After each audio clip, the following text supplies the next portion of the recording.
ہم دونوں کو دیکھ کر لوگوں کو لگتا تھا کہ یقیناً ہماری لو میرج ہے، لیکن ہماری تو ارینج میرج تھی۔ ہم دونوں میں لو میرج والوں سے بھی زیادہ پیار تھا، چاہے ایک دوسرے کو سمجھنا ہو یا ایک دوسرے کی بات ماننی ہو۔ وہ جو کہتے تھے میں بغیر وجہ پوچھے مان لیا کرتی تھی۔ انہیں انوکھے اور مختلف کام کرنا بہت پسند تھا۔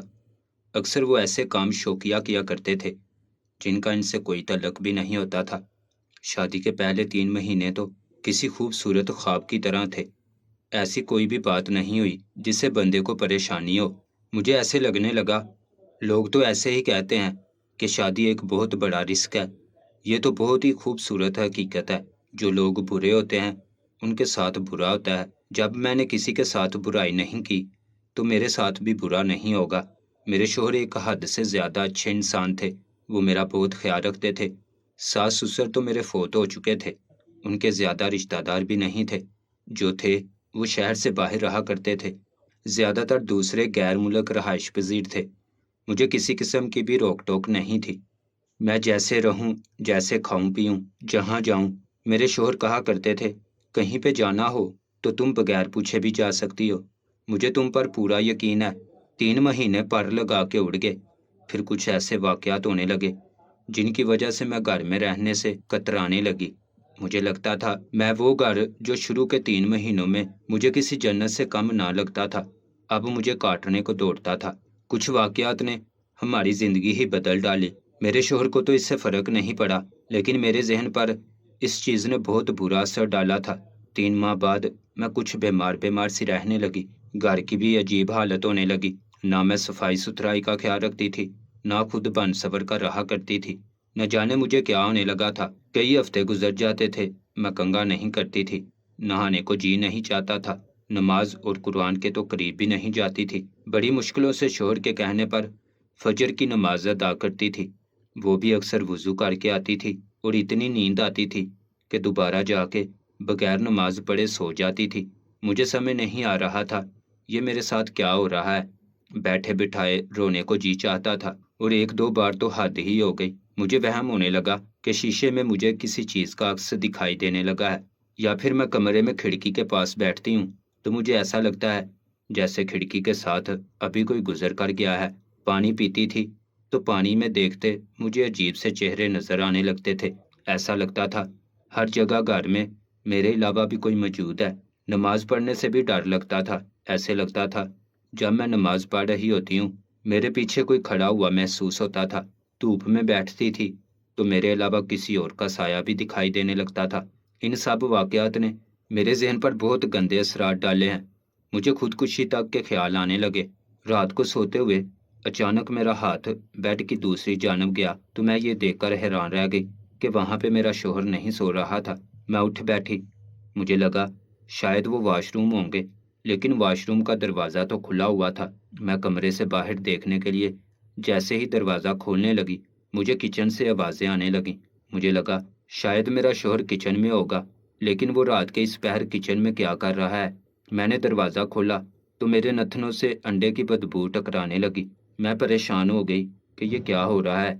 مجھے لگا شاید میرے شوہر کو بھوک لگی ہوگی تو وہ کچن میں کھانا بنا رہا ہوگا، کیونکہ رات کو میں جلدی سو گئی تھی اور مجھے نہیں معلوم تھا کہ میرا شوہر کس وقت گھر آیا۔ میں آہستہ آہستہ بغیر آواز کیے چھوٹے چھوٹے قدم اٹھاتے ہوئے دل میں آیت الکرسی کا ورد کرتے ہوئے کچن کی جانب جانے لگی۔ میرے ہاتھ میں چھوٹی سی لائٹ بھی تھی۔ جب میں کچن کے قریب پہنچی تو میں یہ دیکھ کر حیران رہ گئی کہ میرے شوہر کے بال بکھرے ہوئے، کپڑوں پر مٹی لگی ہوئی تھی اور وہ توے پر انڈے کے چھلکے رکھے نہ جانے کون سی دعائیں پڑھ رہے تھے۔ ان کی آنکھیں بند تھیں اور منہ ہی منہ میں کچھ بڑبڑا رہے تھے۔ مجھے ڈر لگ رہا تھا۔ میرے ماتھے پر پسینے کے قطرے نمودار ہو رہے تھے، میرے ہاتھ پاؤں کانپ رہے تھے اور دل کی دھڑکن نے اتنی خاموشی میں شور برپا کیا ہوا تھا۔ میں نے ڈرتے ہوئے اپنے شوہر سے کہا، حامد کیا ہوا ہے؟ آپ رات کے اس پہر یہاں کیا کر رہے ہیں اور توے پر انڈے کے چھلکے کیوں رکھے ہوئے ہیں؟ اگر آپ کو بھوک لگی ہے تو میں آپ کو کچھ بنا دیتی ہوں۔ میری آواز کانپ رہی تھی۔ صاف لگ رہا تھا کہ مجھے گھبراہٹ ہو رہی ہے اور ڈر بھی لگ رہا تھا۔ یکدم مجھے نہ جانے کیا سوجی، میں پیچھے قدم بڑھانے لگی۔ میرا شوہر توا اٹھائے میری جانب کو آ رہا تھا۔ مجھے لگا آج تو وہ میرے منہ پر وہ گرم توا مار دے گا اور میں نہیں بچوں گی۔ نہ جانے ایک رات میں اسے کیا ہو گیا تھا۔ میں ڈر کے مارے وہاں سے بھاگتے ہوئے اپنے کمرے کی جانب جانے لگی، جب انہوں نے میرا ہاتھ پکڑ لیا اور ہنستے ہوئے کہنے لگے کہ کیا تم ڈر گئی؟ میں نے آنسو پیتے ہوئے کہا، ہاں، آپ نے چہرہ ہی ایسا بنایا ہوا ہے۔ تو ہنستے میں کہنے لگے، مجھے بھوک لگی ہوئی تھی تو میں یہاں آ گیا، انڈا بنا رہا تھا تو تم آ گئی، اور ایسے ہی مذاق مذاق میں نے ایسا کیا تاکہ دیکھ سکوں کہ میری بیوی کتنی بہادر ہے۔ وہ اپنے بال سیٹ کرتے ہوئے جا کر انڈا بنانے لگے۔ میں حیران ہو گئی کہ ابھی تو یہ کچھ اور ہی کر رہے تھے، اب ان کا پل میں تولا پل میں ماشا والا رویہ مجھے سمجھ نہیں آ رہا تھا۔ پہلے تو آج تک انہوں نے ایسی کوئی حرکت نہیں کی تھی، لیکن آج کل بڑے عجیب کام ہمارے گھر میں ہو رہے تھے۔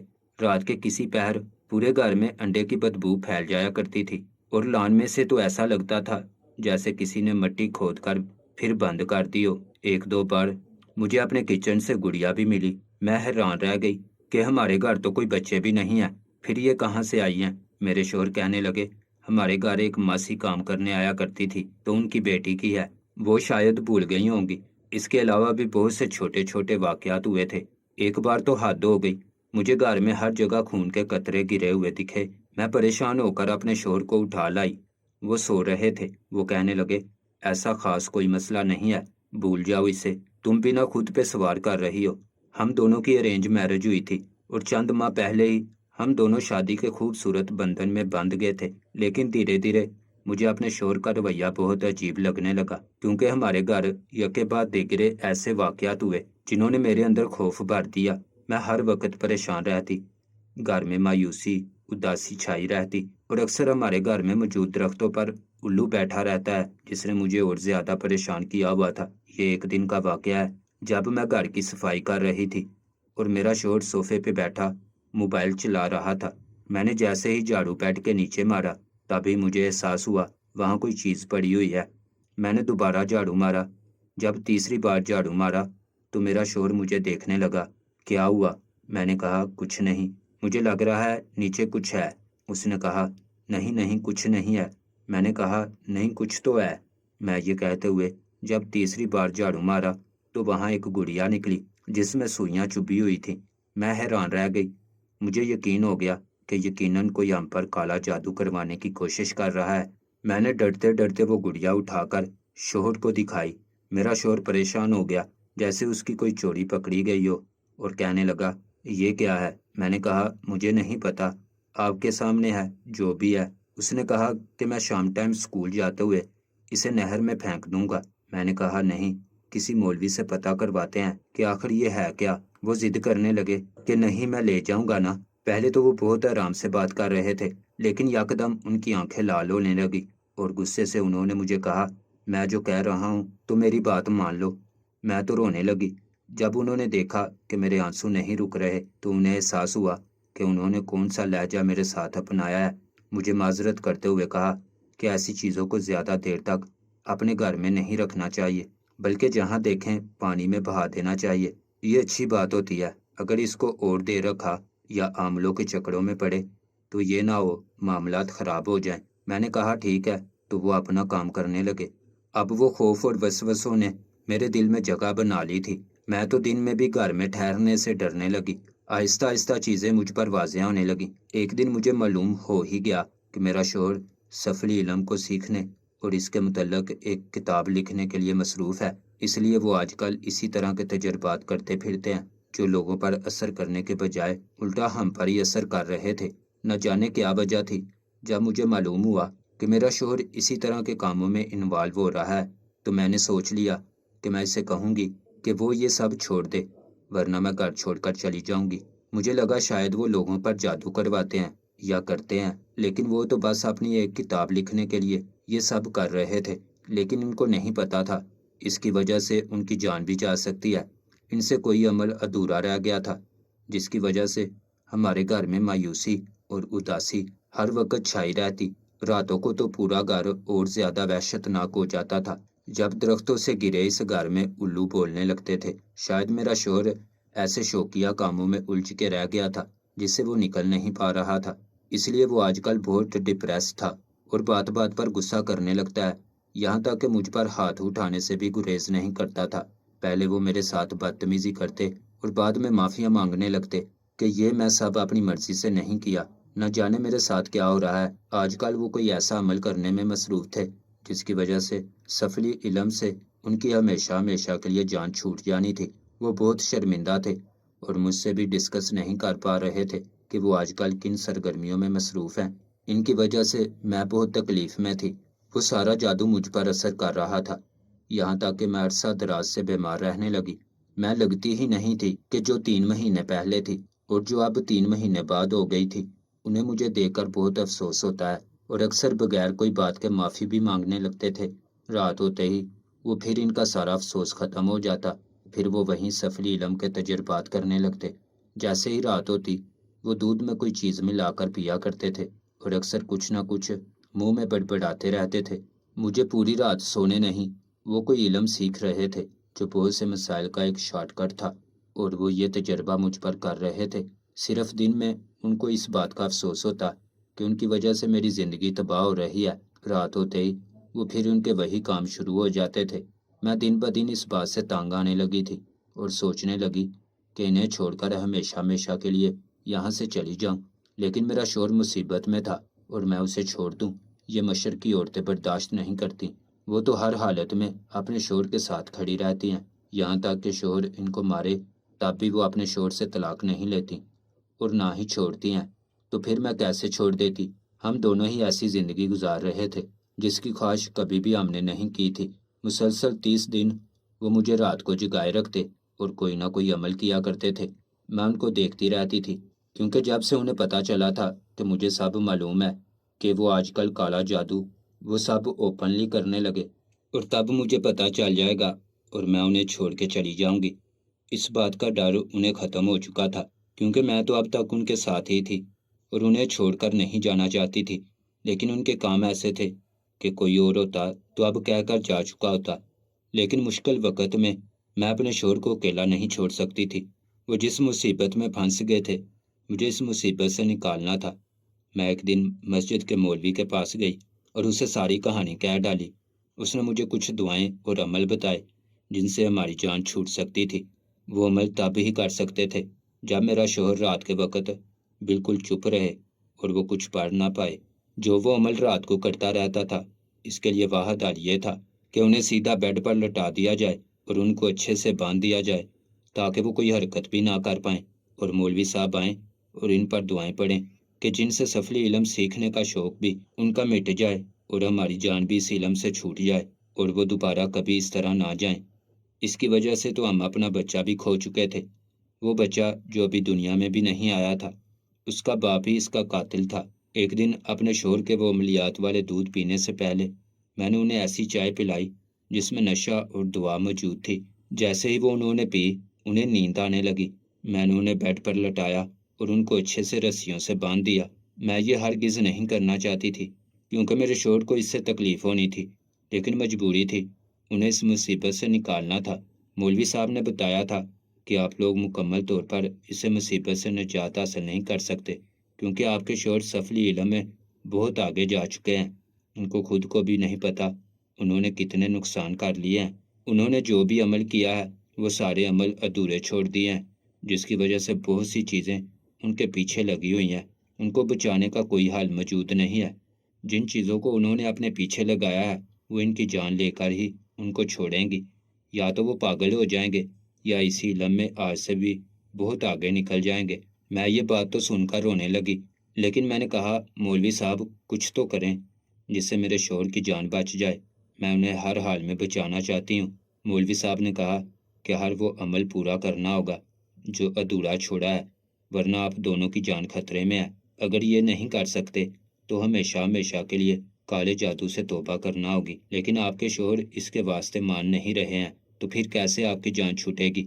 اس لیے آپ کو کہہ رہا ہوں یہاں سے چلی جائیں اور اپنے شوہر کو اس کے حال پر چھوڑ دیں۔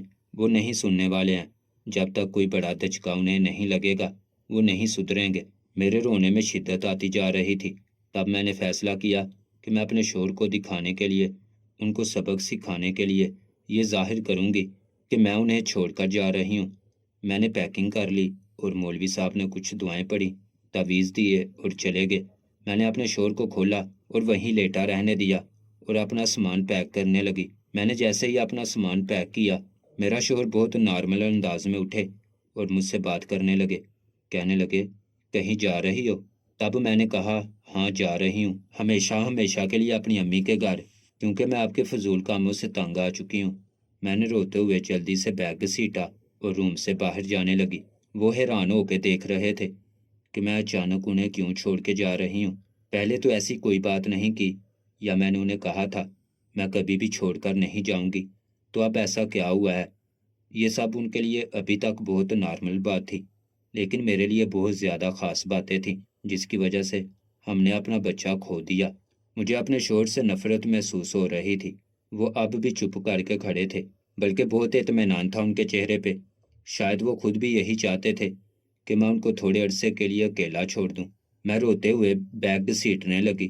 مجھے لگا تھا وہ مجھے روکیں گے اور کہیں گے کہ مت جاؤ، ان کی زندگی میرے بنا ادھوری ہے، لیکن وہ تو اس قدر سفلی علم میں کھو چکے تھے کہ مجھے چھوڑ سکتے تھے، لیکن اس علم کو نہیں چھوڑ سکتے تھے۔ میں بالکل دروازے کے قریب پہنچ چکی تھی جب مجھے لگا انہوں نے میرا دوپٹہ پکڑا ہے۔ میرے چہرے پر مسکراہٹ رنگ گئی کہ شکر ہے دیر سے ہی صحیح انہیں خیال تو آیا کہ وہ مجھے یہاں سے جانے کے لیے روکیں کہ مت جاؤ، میں تمہارے بنا کیسے رہوں گا؟ جیسے میں نہیں رہ سکتی ویسے وہ بھی نہیں رہ سکتے۔ میں خوشی خوشی مڑنے لگی جب میں نے دیکھا کہ میرا دوپٹہ تو میز کے کونے کے ساتھ پھنسا ہوا ہے۔ آنسو اب روانی سے بہنے لگے۔ وہ 3 مہینے واقعی میں خواب تھے جو میں نے اپنے شوہر کے ساتھ ہی گزارے۔ یہ سب اس سفلی علم کی وجہ سے ہو رہا تھا۔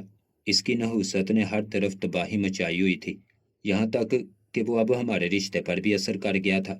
اب کوئی امید بھی نہیں بچی تھی کہ میں یہاں ٹھہر سکوں۔ تو اب تک میں جو سوچ رہی تھی کہ میرا شوہر میرے بغیر ایک پل بھی نہیں گزار سکتا، وہ سب جھوٹ تھا، یعنی میرے بغیر رہ سکتا ہے تو پھر میں ایک ایسے انسان کے ساتھ کیوں رہوں جسے میرے ہونے یا نہ ہونے سے کوئی فرق ہی نہیں پڑتا۔ یہ سوچ کر میں روم سے نکل گئی۔ سیڑھیاں پار کرتے ہوئے ہر سیڑھی پر ایک امید بھی گرتی جا رہی تھی کہ وہ مجھے روکیں گے۔ گیٹ تک پہنچنے میں ہی میرا سانس پھول گیا جب وہ پیچھے آئے اور انہوں نے بیگ اٹھا لیا۔ مجھے لگا اب تو وہ کہیں گے کہ رک جاؤ، لیکن انہوں نے کہا آؤ میں تمہیں تمہارے گھر چھوڑ آتا ہوں۔ میں حیرت سے منہ کھولے کھڑی رہی۔ آج وہ مجھے حیران پہ حیران کیے جا رہے تھے۔ میرے گھر جانے کے تقریباً 2 ہفتے کے بعد کا واقعہ ہے جب مجھے میرے شوہر نے کال کی اور کہا کہ میں تمہیں لینے آ رہا ہوں، تم جو چاہتی تھی کہ میں یہ سب چھوڑ دوں، میں نے سب چھوڑ دیا ہے۔ میں تمہارے بغیر واقعی میں نہیں رہ سکتا، مجھے معاف کر دینا۔ 2 ہفتوں میں کتنا روئی تھی یہ مجھے اور میرے اللہ کو ہی معلوم تھا۔ میں کہنے لگی اب کیا ضرورت ہے مجھے گھر لانے کی؟ دے دے مجھے طلاق، چھوڑ تو آپ چکے ہیں، اب کیا چاہتے ہیں کہ ساری زندگی آپ کے ساتھ کی بھیک مانگتی رہوں؟ اس لیے آپ مجھے چھوڑ دیں، کیونکہ اب میں آپ کے ساتھ نہیں رہنا چاہتی۔ ایسا انسان جو میرے بغیر 2 ہفتے آرام سے کاٹ سکتا ہے، ایک علم کے لیے مجھے چھوڑ سکتا ہے، تو اسے تو مجھے طلاق دیتے ہوئے کوئی بھی مسئلہ نہیں ہونا چاہیے۔ اس کے لیے یہ بھی عام بات ہونی چاہیے۔ اس لیے مجھے طلاق دیں اور اپنی جان چھڑوا لیں تاکہ آپ وہ کریں جو آپ کرنا چاہتے ہیں اور کوئی روک ٹوک کرنے والا بھی نہ ہو۔ وہ بھاری ہوتی آواز کے ساتھ کہنے لگے خدا کا واسطہ ہے مجھے ایک بار موقع دے دو، میں تمہارے سارے گلے شکوے دور کر دوں گا۔ میں تب غلطی سے ان کاموں میں پڑ گیا تھا۔ مجھے تو بس جاننا تھا یہ علم ہوتا کیا ہے اور لوگ اس کی وجہ سے کیسے مر جاتے ہیں۔ میں تو خوش ہو گئی کہ میرے شوہر کو وقت پر احساس ہو گیا ہے، لیکن میں نے ناراضگی جتاتے ہوئے کہا آپ کو 1 ہفتے بعد یاد آیا ہے کہ آپ میرے بغیر نہیں رہ سکتے؟ انہوں نے ہنستے ہوئے کہا ہاں نا، شکر کرو کہ یاد آ گیا ہے۔ میں نے بھی سوچا کب تک بھابھیوں کے در پر پڑی رہوں گی، اس سے اچھا ہے اپنے گھر چلی جاؤں۔ اب جب میرا شوہر سدھر گیا ہے تو مجھے اسے ایک موقع دینا ہی چاہیے۔ ان کی آواز سے لگ رہا تھا جیسے ان کا گلا خراب ہے یا روتے رہے ہوں، لیکن قسمت نے میرے لیے کچھ اور ہی سوچا ہوا تھا۔ میرے شوہر کی ایک غلطی نے ہم دونوں کو جدا کر دیا۔ میں خوشی خوشی پیکنگ کر رہی تھی جب بھابھی کمرے میں آئیں اور کہنے لگی کہاں جا رہی ہو؟ میں نے کہا میرے شوہر نے مجھے کال کی ہے، وہ مجھے لینے آ رہے ہیں۔ انہوں نے مجھے گلے لگاتے ہوئے کہا کہ تمہارے بھائی کے پاس کال آئی ہے ان کے کسی دوست کی، تمہارے شوہر کا ایکسیڈنٹ ہوا ہے اور وہ بہت برے طریقے سے زخمی ہوئے ہیں اور اب وہ ہاسپٹل میں ICU میں ہیں، جلدی چلو ہم سب بھی وہی جا رہے ہیں۔ مجھے لگا جیسے آسمان میرے سر پر آ گر رہا ہے، نہ جانے قبولیت کی وہ کون سی گھڑی تھی جب میں نے انہیں کہا کہ میں اب آپ کے بغیر ساری زندگی گزار لوں گی، اور اللہ نے وہ باتیں فوراً قبول کر لیں، میں نے بیگ وہی پھینکا اور بھابھی کے ساتھ تو ہاسپٹل کے لیے روانہ ہو گئی۔ میں سارے راستے روتے ہوئے دعائیں کرتے ہوئے جا رہی تھی کہ اللہ تعالیٰ بس مجھے ایک موقع دے دیں اور میں کبھی بھی اپنے شوہر کو چھوڑ کر نہیں جاؤں گی۔ آئی سی یو میں 24 گھنٹے رہنے کے بعد ڈاکٹر نے خوشخبری کی نوید سنائی کہ وہ اب ٹھیک ہیں، لیکن ان کی طبیعت سنبھلنے میں بہت وقت لگے گا۔ جب انہیں روم میں شفٹ کر دیا گیا تو تب میں ان کے پاس گئی۔ ان کا جسم پٹیوں میں جکڑا ہوا تھا، لیکن چہرے پر ابھی بھی نرم سی مسکراہٹ تھی۔ میں نے پوچھا کیسے ہو؟ کہنے لگے اب کیوں رو رہی ہو؟ پریشان کیوں ہو رہی ہو؟ تم تو یہی چاہتی تھی تم میرے بغیر زندگی گزارو اور مجھ سے طلاق لے لو، اب کیوں فکر مند ہو رہی ہو؟ انہوں نے ناراضگی جتاتے ہوئے کہا۔ میں روتے ہوئے ان کے گلے لگ گئی اور زور زور سے ہچکیوں سے رونے لگی۔ میں نے پوچھا تمام بری چیزوں سے نجات کیسے حاصل کی تھی؟ وہ کہنے لگے اس مشکل وقت میں تم تو مجھے چھوڑ گئی تھی، لیکن مولوی صاحب نے مجھے نہیں چھوڑا، اپنے پاس رکھا اور مجھے ان تمام چیزوں سے نجات دلوائی، لیکن ابھی بھی ان کے کچھ اثرات ہماری زندگی میں موجود رہیں گے، تب تک ہمیں ایک دوسرے کا ساتھ دینا ہوگا۔ کیا تم میرا ساتھ دو گی؟ میں نے ہنستے ہوئے آنسو صاف کیا اور کہا ہاں نا، آپ کا ساتھ میں نہیں دوں گی تو کون دے گا؟ کہنے لگے وہ سفلی علم ہے، مجھے معلوم تھا وہ مجھے چھیڑنے کے لیے کہہ رہے تھے۔ میں نے بھی ہنستے ہوئے کہا، میں نے کہا ٹھیک ہے، آپ کے لیے وہ بھی برداشت کر ہی لوں گی۔ جب ہم دونوں گھر لوٹے تو ایسے لگتا تھا جیسے طوفان کے بعد کی خاموشی چھائی ہوئی ہے، اور پہلی بار مجھے اپنے گھر میں آ کر اچھا لگا۔ مالی کو بلوا کے سارا لان صاف کروایا، گھر کی صفائی کروائی، گھر کو دھویا، مولوی صاحب نے ہر کمرے ہر جگہ جا کر اذان دی۔ تب ہمیں ایسے محسوس ہوا جیسے تمام نجاست ہم سے دور ہو گئی ہے۔ میرے شوہر اور میں نے وہ گھر بیچا اور مولوی صاحب کے گھر کے ساتھ ایک گھر خالی تھا، ہم نے وہ کرائے پر لے لیا اور وہاں رہنے لگے، کیونکہ ان سب چیزوں سے نکلنے کے لیے ضروری تھا کہ اسلام سے ذرا بھی دوری اختیار نہ کریں، اور فی الحال ہماری رہنمائی وہ مولوی صاحب ہی کر سکتے تھے۔ یہ ہم دونوں کا مشترکہ فیصلہ تھا۔